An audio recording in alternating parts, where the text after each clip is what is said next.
തൻ്റെ ശക്തിശാലി മനസ്സിലൂടെ സകാഷ് നൽകുന്ന സേവനം ചെയ്യുന്നതിനായി ഇന്ന് അഭ്യസിക്കേണ്ട സോമാനം: ഞാൻ ആത്മാവ് മനുഷ്യ സൃഷ്ടിയാകുന്ന വൃക്ഷത്തിൻ്റെ വേരിലിരിക്കുകയാണ്.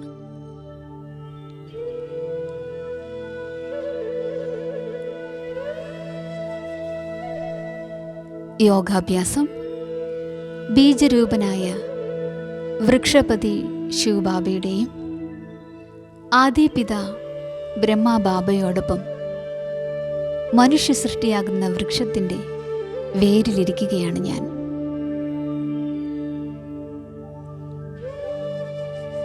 ഞാൻ എൻ്റെ സർവമനുഷ്യ ആത്മാക്കളാകുന്ന വംശാവലികൾക്കും ശാഖോപശാഖകൾക്കും സകാശ് കൊടുത്ത് സന്തോഷിപ്പിച്ചു കൊണ്ടിരിക്കുകയാണ്.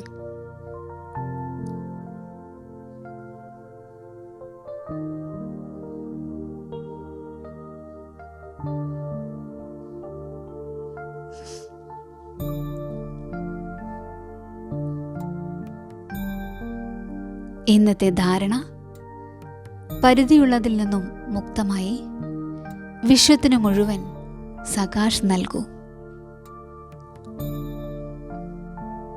ഇന്ന് ചിന്തിക്കേണ്ട വിഷയം: പരിധിയുള്ള ഏതെല്ലാം കാര്യങ്ങളാണ് വിഘ്നമായി മാറുന്നത്?